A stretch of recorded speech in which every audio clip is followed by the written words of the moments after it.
Hello दोस्तों, मैं अभिषेक राय आपका हार्दिक स्वागत करता हूं हम अपने यूट्यूब चैनल पर। है ना। आज एक इम्पोर्टेंट टॉपिक है। आज का टॉपिक है कि भारत में रोजगार की क्या स्थिति है।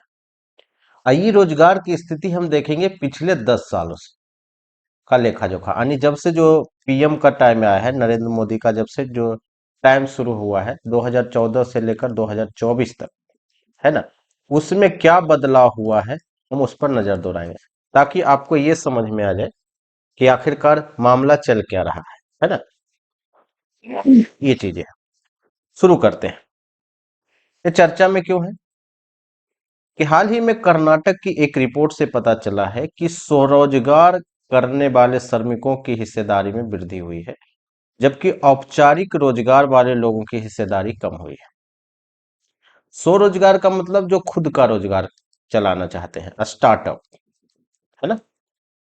और जो क्या है कि जो सरकारी नौकरी करना चाहते हैं या किसी टाइप का भी नौकरी करना चाहते हैं, उनकी संख्या कम हुई है ना। यानी मोदी जी बोलते हैं ना कि नौकरी देने वाले नहीं, नौकरी सॉरी नौकरी लेने वाले नहीं, देने वाले बनो, है ना। तो बेसिकली वो बात करते हैं कि आप बिजनेसमैन बने, स्वरोजगार करें, है ना। तो यहाँ पर वही चीज देखने के लिए मिल रहा है कि उसकी जो हिस्सेदारी है स्वरोजगार का, वो बढ़ा है। क्लियर। अब समझते हैं कि इस रिपोर्ट में आखिरकार क्या है। रिपोर्ट को थोड़ा सा नजदीक से बात करते हैं। पहला चीज है कि न्यूनतम वेतन, कि किसी व्यक्ति को कितना वेतन मिलना चाहिए कम से कम कि वो अपना जीवन, है ना, चला सके। कई परिवार अभी भी प्रस्तावित, है ना, राष्ट्रीय फ्लोर लेवल न्यूनतम वेतन यानी national floor level minimum wages यानी NFLMW से कम कमाते हैं, है ना। और ये NFLMW कितना बोलता है, ये 2019 में आया था ये रिपोर्ट, है ना। ये बोलता है कि कम से कम एक व्यक्ति को डेली कितना कमाना चाहिए, 375 रुपये कमाना चाहिए, है ना, प्रतिदिन। और सप्ताह का कम से कम 3050 रुपये जो है वो सिफारिश किया था। क्लियर। तो आपको पता है कि भारत में 375 रुपये लोग नहीं कमाते हैं या उससे भी बहुत कम कमाते हैं। पहला चीज तो ये है कि दिक्कत है कि पैसे कम कमाते हैं। दूसरा दिक्कत है कि बढ़ती वेतन असमानता है, यानी जो गरीब है वो काफी गरीब है, जो अमीर है वो काफी अमीर है ना। बढ़ती वेतन असमानताओं ने अमीर और गरीब के बीच खाई को और चौड़ा कर दिया है ना। क्लियर।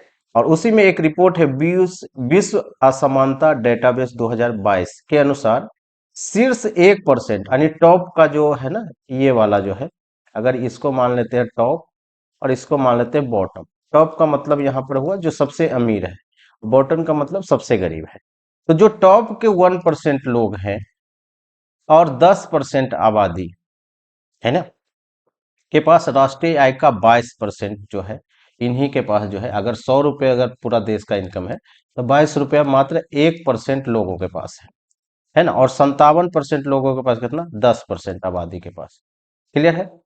यानी के हिस्सा था, जबकि निचले 50% के पास जो है मात्र 12% हिस्सेदारी है।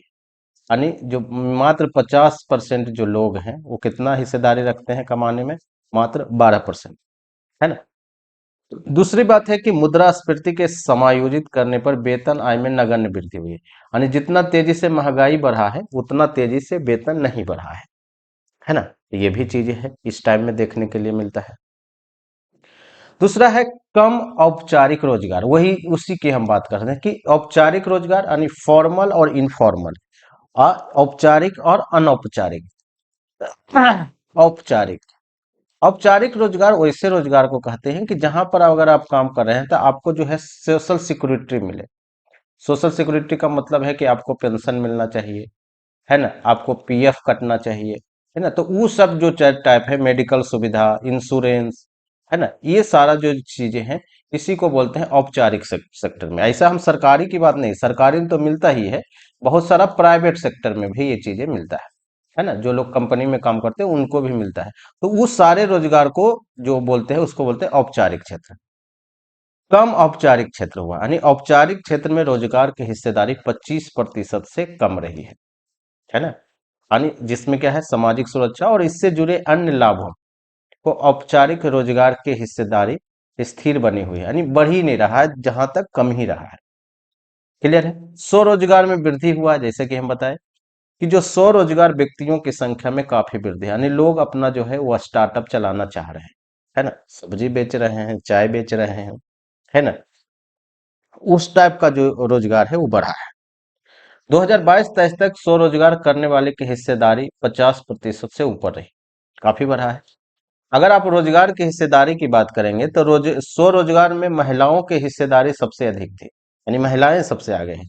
इनमें से 2011-12 में कितना था, 56.5%, और 2022-23 में कितना हो गया, 64 पॉइंट जो है 3% तक जो है 8 अंकों की उच्चतर वृद्धि हुई थी। यानी पहले जो महिला कितने स्वरोजगार लोग थे, 56.5%, अब कितने हैं, 64.3%। क्लियर है। यह वैतनिक श्रम, यानी वैसे श्रम जिसमें आपको वेतन मिलता ही नहीं, है ना, यानी आप वैसे काम करते हैं जिसको आपको वेतन नहीं मिलता है। जैसे घर में जो महिलाएं काम करती है ना, उनको क्या मिलता है, वेतन नहीं मिलता, हालांकि वो दिन भर में 18 घंटे तक काम करते हैं, है ना, सुबह 4 बजे से लेकर रात के 10 बजे तक, तो उनको क्या मिलता है, उसका पैसा नहीं मिलता है। वही चीजें यहाँ पर है। रिपोर्ट कहता है कि पारिवारिक उद्यम या खेती, है ना, यानी कि मान लेते हैं कि किसी का जो है हस्बैंड काम करता है, उसके साथ महिलाएं भी हेल्प कर रही है, तो इनको ऐसा नहीं कि वेतन मिलता है कि आपको चलो 4,000 रुपये आपको मिलेगा, ऐसा नहीं। या खेती में भी अवैतनिक काम करने वाली महिलाएं के अनुपात में वृद्धि का संकेत देती है, यानी ये बढ़ा है ना। यह वृद्धि अन्य लाभकारी नौकरियों के अवसर की कमी तथा घरेलू आय में स्थिरता का संकेत देती है ना। जब ये महिलाएं इसी को हेल्प करेगा तो ऑब्वियसली बात है अदर जगह तो काम खोजेगा नहीं, है ना, तो इसलिए जो अदर जो नौकरियां हैं उसमें की जो है परसेंटेज कम हुआ है। क्लियर है, ये चीजें हैं। दूसरा है लैंगिक असमानताएं। लैंगिक असमानताएं का मतलब मेल और फीमेल के बीच जो असमानताएं हैं वो भी अभी भी बनी हुई है। रोजगार में अधिक भागीदारी के बावजूद लिंग के बीच असमानताएं बनी हुई है ना। यानी औपचारिक क्षेत्र में सीमित अवसर के कारण महिलाएं अक्सर या वैतनिक श्रम या अनौपचारिक कार्य में लगी रहती है। यानी महिलाएं जो है इस सरकारी नौकरी या जो प्राइवेट में भी जो नौकरी के लोग करते हैं, है ना, जहां पर लोगों को क्या मिलता है, जैसा कि बताया कि पीएफ कटता है, इंश्योरेंस वगैरह मिलता है, उसमें नहीं है। महिलाएं ज्यादातर काम क्या कहाँ है, अनौपचारिक सेक्टर में, है ना, जो घरेलू काम भी कर लेती है, बाहर में जो है ना सब्जी बेच लिया, मछली बेच लिया, इस टाइप का चीजें में ज्यादा लगी रहती है। आर्थिक अस्थिरता का प्रभाव, है ना, आर्थिक अस्थिरता के परिणामस्वरूप औपचारिक क्षेत्र के रोजगार में सीमित वृद्धि हुई है, और यह कई लोगों विशेषकर महिलाओं को आय के वैकल्पिक स्रोत के रूप में जो है स्वरोजगार और अवैतनिक श्रम को अपनाने के लिए प्रेरित करती है ना। जब सरकारी नौकरी में क्या होगा कि अगर गेट इसका बंद हो गया तो लोग कहाँ जाएंगे, या तो स्वरोजगार करेंगे, और नहीं तो जो लोग कर रहे हैं उसके परिवार वाले उसी में जाके क्या हो जाएंगे, शामिल हो जाएंगे, है ना, कि हम तो अपने पापा का बिजनेस संभालेंगे या दुकान संभाल लेंगे, है ना, उसी टाइप से ये चीजें हुआ है।